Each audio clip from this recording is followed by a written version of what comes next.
Salutations, people! Welcome to Page 3 Killers, Murders That Went Unnoticed, a podcast where we dive into the murder cases that went unnoticed by our nation's newspapers.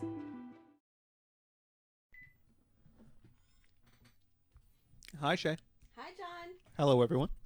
Hi, guys. Welcome back. And welcome to Page 3 Killers, Murders That Went Unnoticed, Season 2, Episode 34. Yes, and so this is the continuation of our...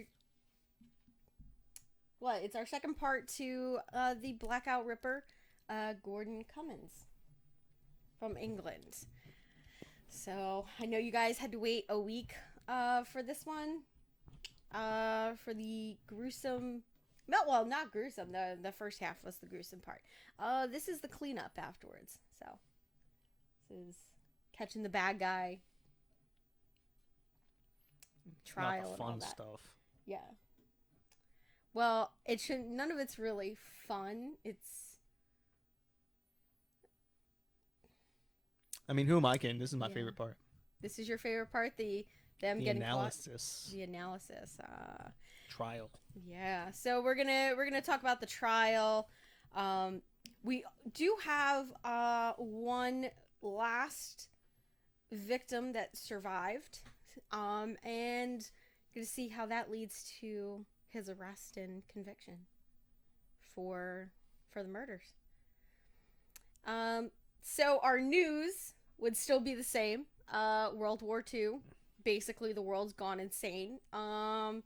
There's a lot of bad shit happening everywhere in Europe right now at that time, so pretty much that's all the news. I'm sure there was plenty of battles and crap like that would have been in the newspapers, but for the most part, I mean, Britain was in the middle of it getting bombed, so yeah, that was their focus. that was definitely their focus. Now, because the press didn't really cover this, and that was due to the wartime restrictions on newsprints. The murders committed by Gordon Cummins initially received only limited press coverage, and it was mostly obviously due to the ongoing global conflict of World War II. They basically didn't want their newspapers to be too much of negative Nancy's. Yeah. They wanted more, so you had your, war coverage in there, and then you had your fluff pieces to,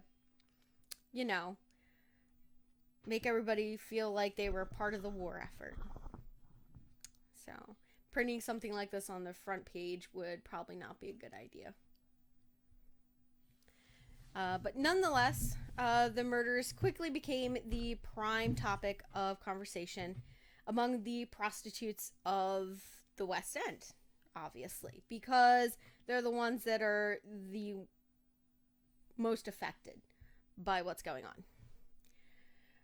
And they definitely became more reluctant to offer their services to individuals that they did not consider regular clients. So, see, some more benefits of picking up hookers. Yeah. In the case of a mass murder, you don't run out. That's true. Until everybody starts realizing that all of your hookers that you go to are the ones that are dying and not the other ones. Why are we assuming I'm the murderer? I'm just speaking in general terms. So am I. You're speaking about very specific terms. What is going on? All right. So, however, on February 13th, the bodies of Margaret Florence Lowe and Doris Junette were discovered just hours apart from each other. Now, both murders were soon linked to the murder of Evelyn Oatley. We talked about all three of these last episode. And after the third murder, the perpetrator was dubbed in the press as the Blackout Killer. Now, at that point, they became nationwide headlines. It became a big deal. Which brings us up to February 13th, which is going to be our last almost victim. Okay. So, on the evening of the 13th of February, 1942, Gordon Cummins attacked a young married woman named Margaret Hayward in Piccadilly. I'm waiting for the comment, babe. What, Piccadilly? Yeah. What about it? I mean, it's an awesome name. It is. After sharing a drink and a sandwich at the London... Trocadero. Trocadero, really? Okay. The two walked in the direction of Haymarket. Now, Margaret later stated that at this point, Gordon Cummins became unpleasantly forward with her. He was pushing her into a doorway near the Piccadilly Circus and groped her around the waist as he attempted to persuade her to accompany him to a nearby air raid shelter. Now, Haywood, Margaret, she consented to a single kiss before informing Gordon Cummins that she did not know of any nearby air raid shelters. She also said to him, "In any case, I wouldn't go in there in one with you." Now, Ain't she a hoe? no. No, this is a different one. She's just a married woman. As far as I can tell, that she was not a prostitute, which probably is first mistake. So Gordon Cummins then began fondling her in other ways. And she protested against his actions as she struck at his wrist and pushed his hands away. She said that she then attempted to leave. And in response to that, he seized her by the throat and pushed her back into the doorway. And she was strangled into unconsciousness as Gordon Cummins repeatedly muttered the words, "You won't." Now, at this time, he had his, well, I should say Cummins had his, he rifled through her handbag, and he had his army issue knapsack, haversack, with him at this time. And while he's going through her handbag, he's disturbed by an 18-year-old delivery boy named John Shine. Now, John was carrying bottles of what... Okay, so they said it was some type of liquor. I'm assuming that it's a beer. And he was bringing it to the nearby Captain's Cabin pub. And him walking upon this scene caused Gordon Cummins to flee the scene, leaving his RAF issued gas mask and haversack in the doorway. So, John Shine immediately ran to help Margaret. He noted that Margaret had regained consciousness, so he accompanied her to a hospital. Now, en route to the hospital, they encounter a policeman named James Skinner, who suggested that the two should accompany him to the West End Central Police Station to provide witness statements detailing her attack, Margaret's attack, I should say, before an officer accompanied her to a nearby hospital. Now, immediately after this attack on Margaret, Gordon Cummins visited a nearby pub where he realized he had left his gas mask and haversack at the site of his latest attempted murder. And he realized that the regimental number printed inside of his haversack could be traced to him because they kept records of who was assigned what equipment. And they had that written down. So to concoct an alibi, he stole another airman's gas mask and haversack before returning to the base. Yeah. Bastard trying to screw over his fellow airmen. I know. I mean, I don't understand because they're gonna look at this guy that's now missing he's gonna go and report that it's missing, right? So either way, when the cops come to find out about that number, even if he has that one, it still doesn't cover his bases, because how did his knapsack end up there on the same night that this other guy's knapsack disappeared? It's not the best idea. Yeah, it's really dumb to me. If anything, all it would do is buy temporary time. That's all you need. Unless you're not fleeing the country. Like, at this point, he should have been fleeing the country. Unfortunately, he was dumb and didn't do that. He stayed. And yeah. So we're about to talk about what happens there. So we're going to talk a little bit about the investigation now. So prior to providing his witness statement at the West End Central Police Station, John Shine handed the gas mask and haversack to investigators. He explained that he recovered the items from the doorway where he found Hargrett. Now, Hargrett insisted that the items belonged to her assailant, okay? So she said straight up, the guy that attacked me, those were his. Now, a detective sergeant named Thomas Shepard noted that the RAF regimental numbers, and those numbers were 525987, were printed on the inside of the haversack. So he immediately contacted the Royal Air Force Police, who in turn contacted Cummins Regiment in Regents Park.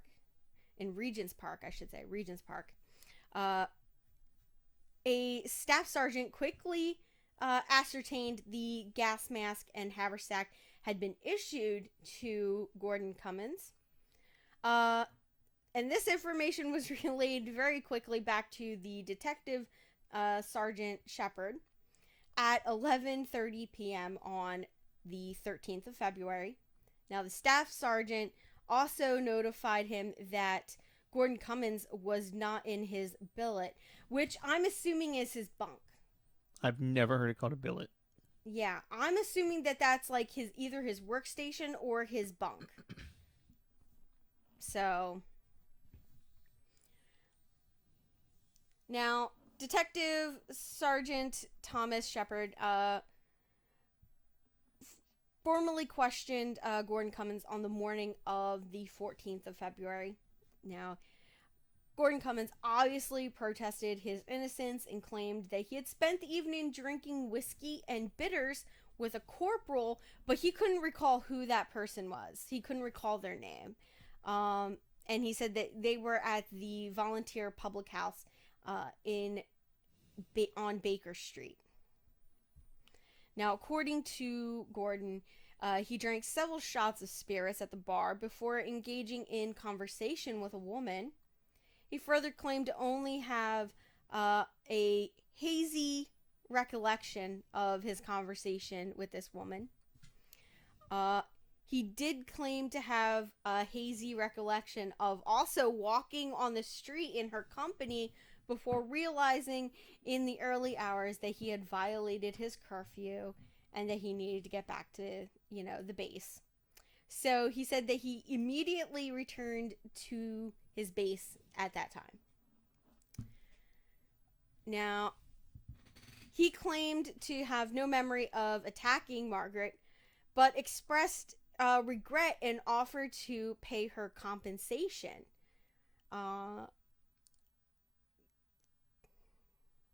It just seems ridiculous to me.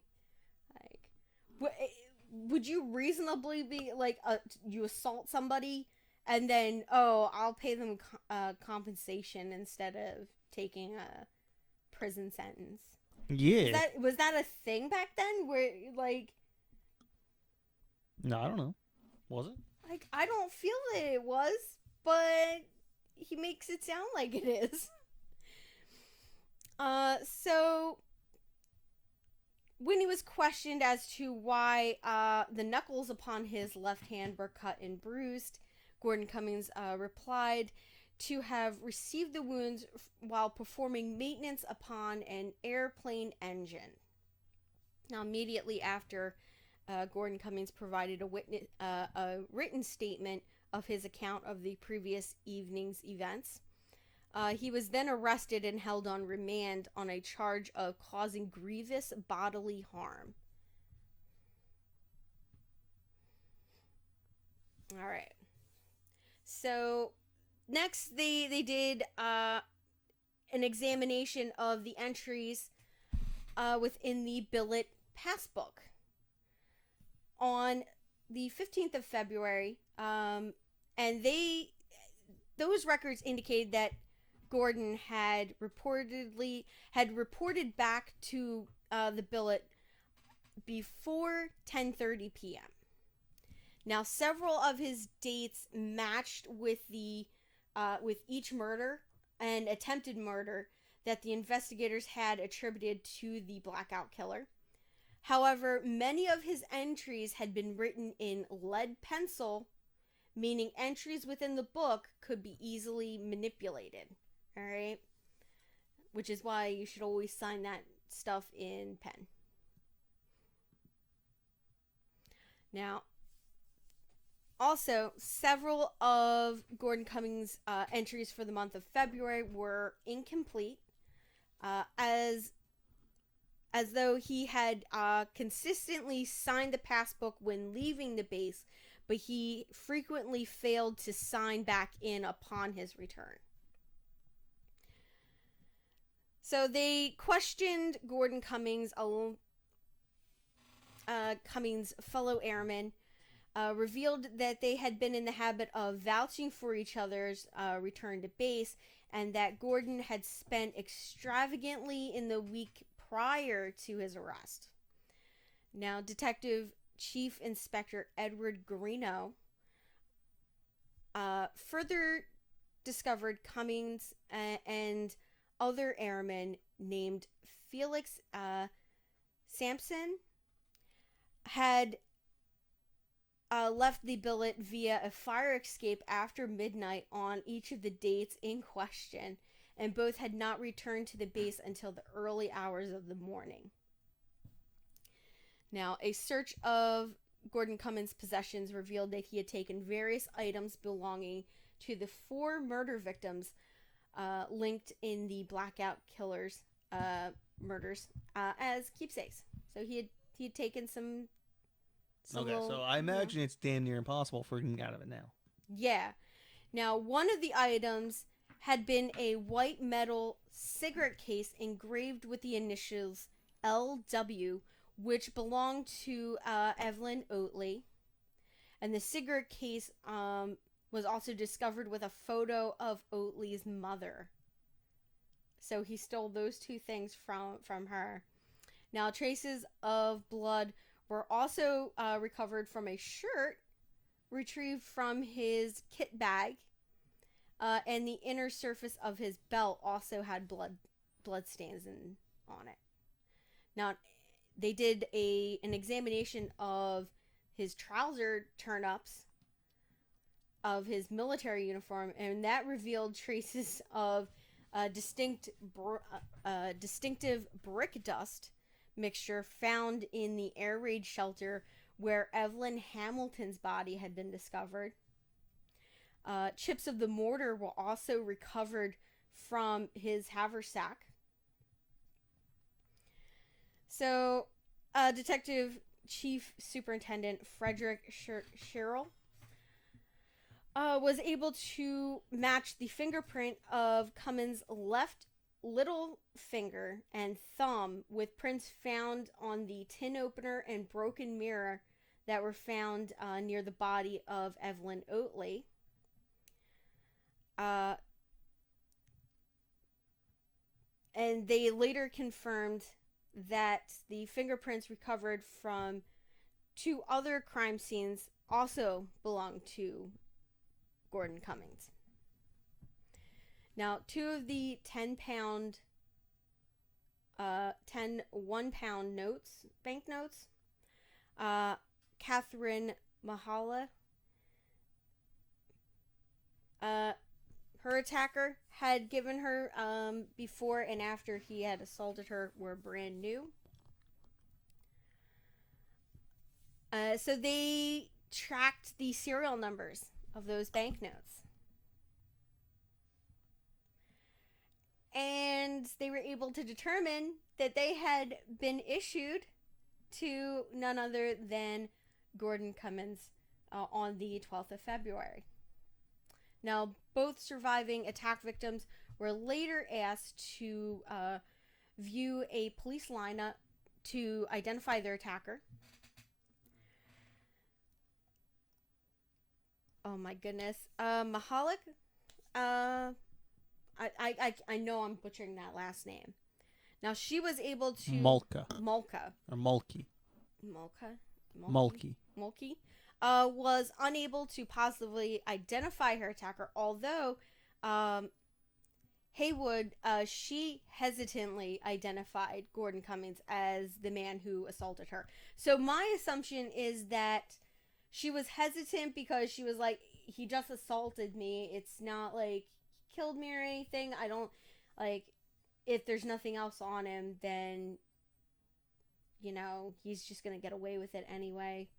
So I'm not even sure if at the time that these surviving attack victims were aware that he was the Blackout Killer.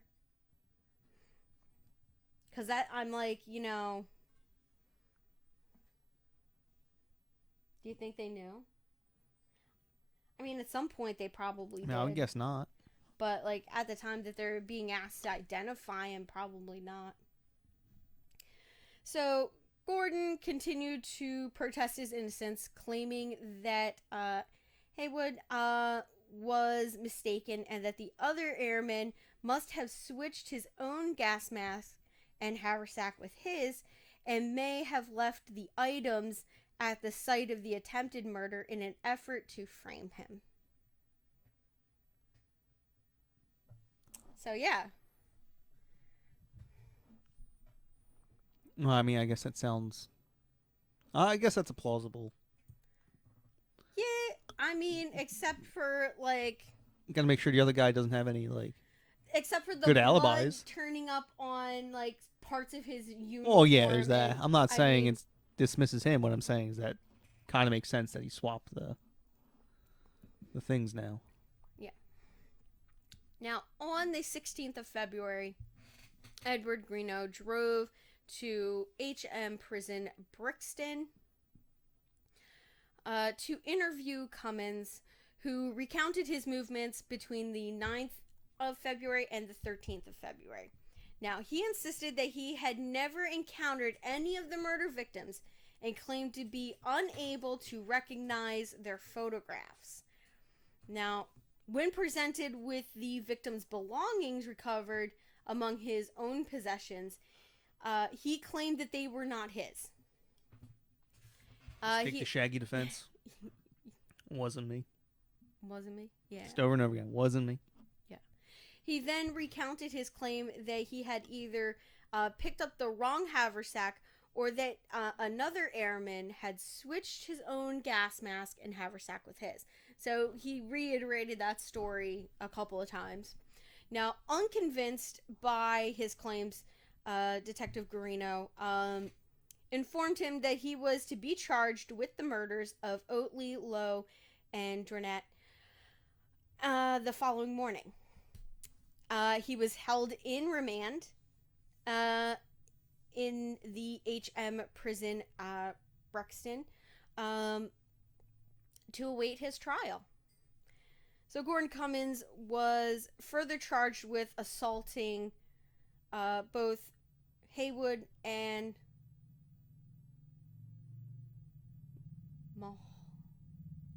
Mulkey on the 20th of February. Now, on the 27th of March, Cummins... Sorry, we got a motorcycle going by. I'm not even sure if that picked up or not. So on the 27th of March, Gordon Cummins again appeared before a judge at Bow Street Magistrates Court. On this occasion, he was further charged with the murder of Evelyn Hamilton. Yeah, so now he's charged with that, and they set the court date. So his trial in the murder of Evelyn Oatley began at the Old Bailey on the 24th of April in 1942. And he was, oh my gosh, this justice's last name is going to... so he was tried before Mr. Justice... You want to take a crack at that? Asquith. Asquith? Asquith. Asquith. Okay. All right, I'll go with that.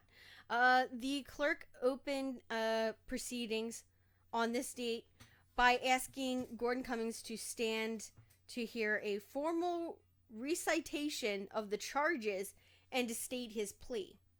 So Gordon Cummins enters a plea of not guilty to the charge against him. Now, the clerk then informed the jury the prisoner at the bar, Gordon Frederick Cummins, is charged upon indictment with the murder of Evelyn Oatley on the 10th day of February this year.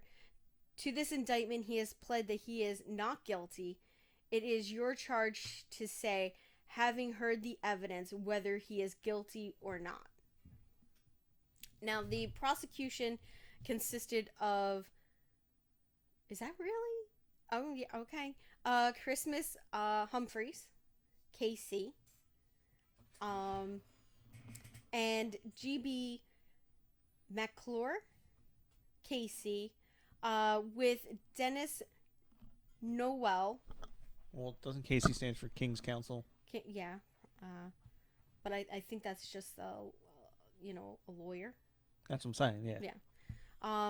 And Noel Pritt, KC, initially appointed to defend Gordon Cummins. Now, on the first day of the trial, the jury was excused from duty when the presentation to the jury of the crime scene photos of victim Margaret Florence Lowe occurred. Now, the trial restarted before a new jury on the 27th of April. And the defense now consisted of John Flowers, Casey, and Victor Duran, Casey. Now, Gordon Cummins himself seemed uninterested in the legal proceedings, occasionally chatting in a lighthearted manner with his lawyers, or turning from the bar to smile and wave at his wife, who basically was steadfast in her belief that he was innocent.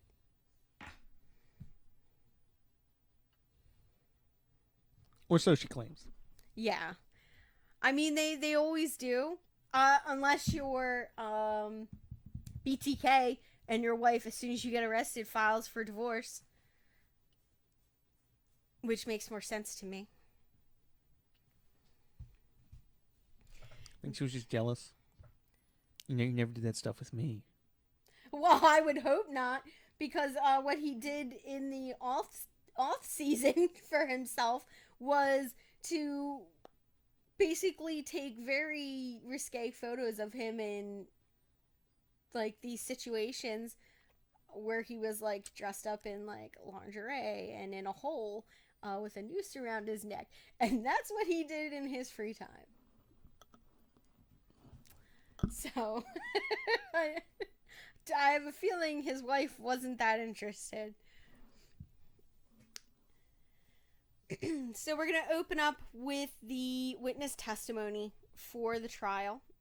So in his opening statement on behalf of the prosecution, Humphreys outlined the discovery of Oatley's body, injuries inflicted to her body, the weapons her murderer used to perform the mutilations, and the fingerprints recovered at the crime scene.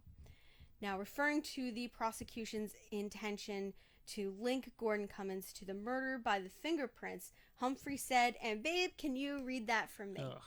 I'm sure I'm going to read it in the same gusto as he did. You will hear from one of the greatest experts in the country upon fingerprints. He will tell you that there have been 500,000 fingerprints taken in this time, and there have never been two alike.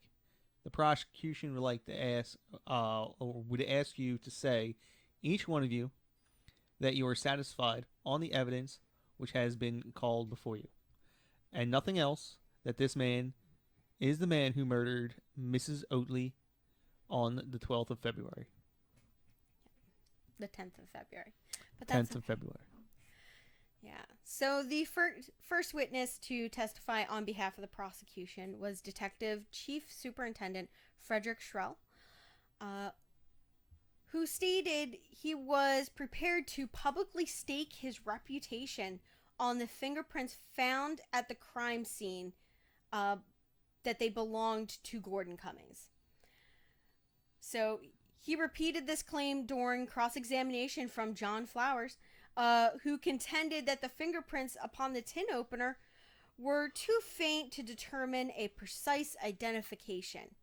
Now, the quality of the fingerprints was typical for a fingerprint left upon a metal surface, and that any individual who touched the same surface would leave a fingerprint impression of the same quality. Now, in response to further questioning as to the discrepancy in the distance between points of identification upon the enlarged photograph of Cummins' fingerprint and those retrieved at the crime scene, Detective Charles stated that the point of discrepancies would appear very great in an enlarged photograph. So they were like trying to say, oh, well, this is a bigger distance. Well, yeah, the fingerprints magnified so that you guys can see it. So there would be, it would appear larger than it is. But it's kind of thing. So he then added that the original fingerprints can extend up to 4 millimeters depending on the degree of pressure in which they are subjected. So 4 millimeters seems like a lot. Well, I mean, it's like you press like your finger down and it spreads like. Hey. So Sir Bernard. Oh no, I see what it's saying. Never mind. Spilsbury followed Detective Shrell, into the witness box to testify as to the autopsy he had conducted upon Oatley's body. Now, Spilsbury testified that the cause of death of the deceased had been the deep cut to her throat, and he stated that Oatley would have bled to death in less than 5 minutes, and that the death had occurred around 12:30 a.m. Now, although the actual time of her death could have been up to 2 hours before or after this time, Felix Sampson then testified that between 10:30 and 11 p.m. on the night of Oatley's disappearance, he and Gordon Cummins had accosted 2 prostitutes outside the Monaco, right? Yeah, Monaco restaurant in Piccadilly. The 2 had agreed to reconvene outside the restaurant after taking care of business. Sampson testified that he had arrived back outside of the restaurant at approximately 11:30 p.m. And he had waited roughly 25 minutes for Cummings to appear before walking into the local pub. And he walked in alone. Now, he had arrived back at St. John's Wood at approximately 6 a.m. only to find Cummins asleep. When he later asked Gordon Cummins what time he had arrived back at the billet, Cummins had replied about 3:30 or 4 in the morning. And he said, "The woman I went with didn't satisfy me, so I went to find another one." All right, so now we're going to go into Gordon Cummins' testimony.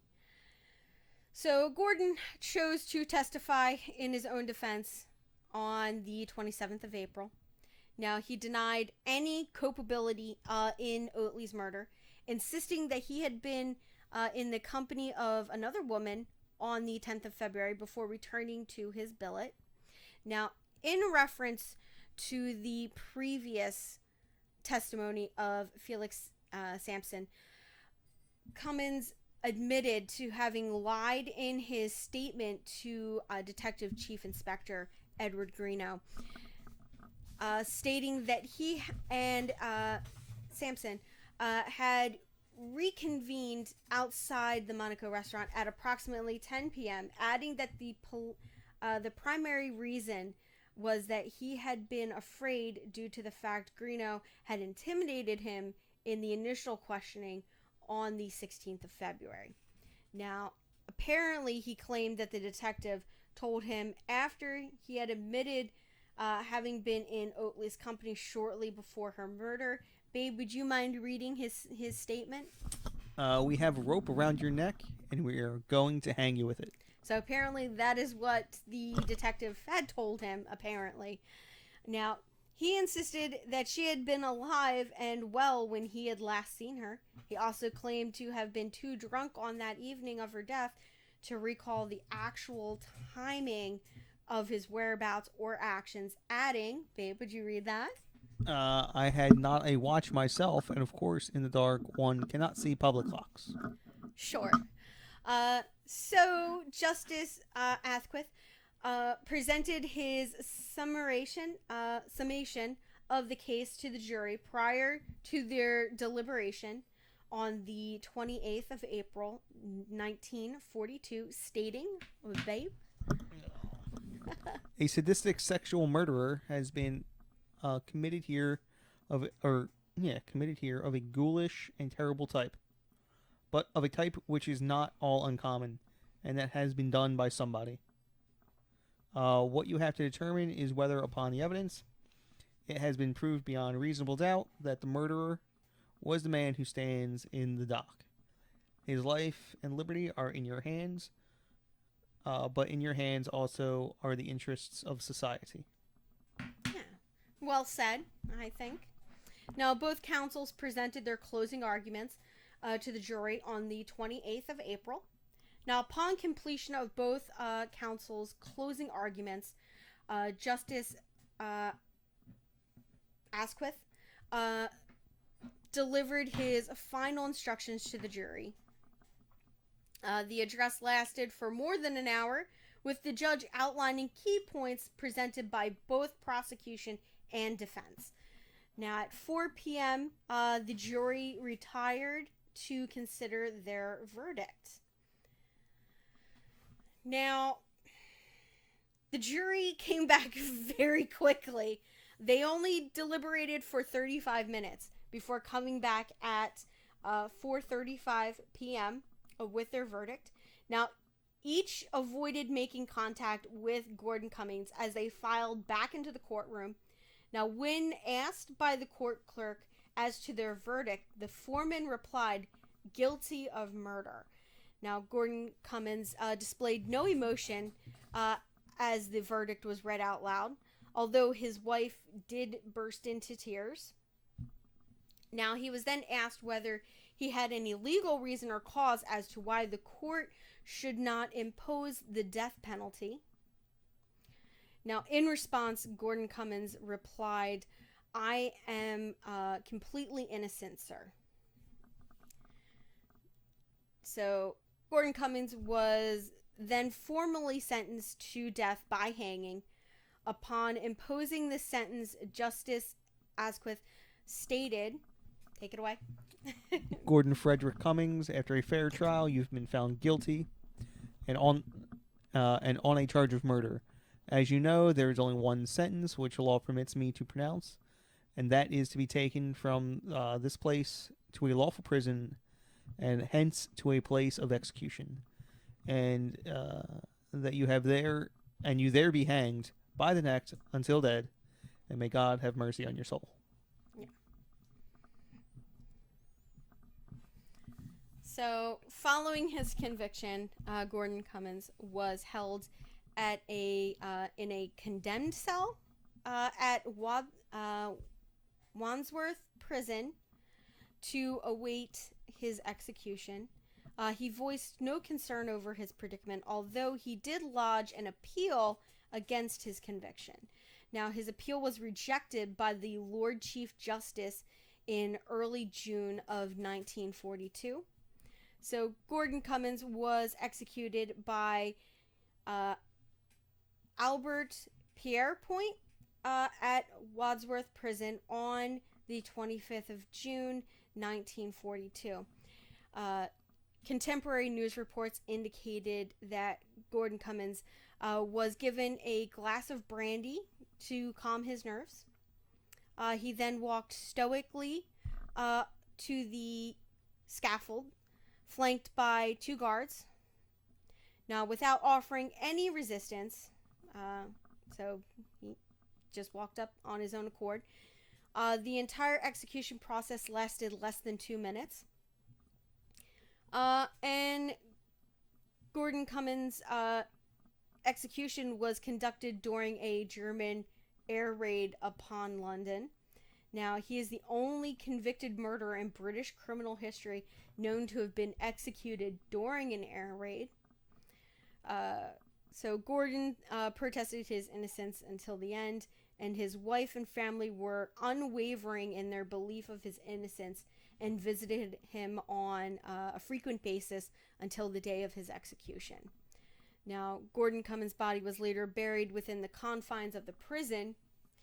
Charges relating to the other 3 Blackout Killer murders remain on the file.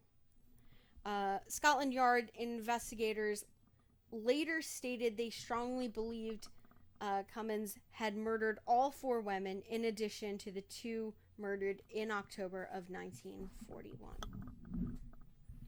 And that's it. Yeah, so that is all the information I have on the Blackout Killer, or the Blackout Ripper, which I feel that name fits him very well, especially with the degree to which he mutilated the bodies, which did to me have, especially, you know what, drawing like parallels between Jack the Ripper and Gordon Cummins, not very hard. I mean, both happened in the East End. Most of the victims were prostitutes. In Jack the Ripper's case, they were all prostitutes. There was a level of mutilation on each. Although I feel like Jack the Ripper, the worst mutilation was on his last victim. And I feel that Gordon Cummins' mutilations were... I don't want to say they were worse, but he was more consistent in what he did than Jack the Ripper was. Like, with Jack the Ripper, there was a clear escalation of violence upon each one, whereas this, it was like the same level of violence in each case. What? What are you doing? We haven't even closed out the episode, huh? I mean, you're just yammering on about stuff. Okay, whatever. All right, so we're going to close it out, and we will see you guys back here next week for another riveting episode of Page 3 Killers, I guess. Bye. Bye.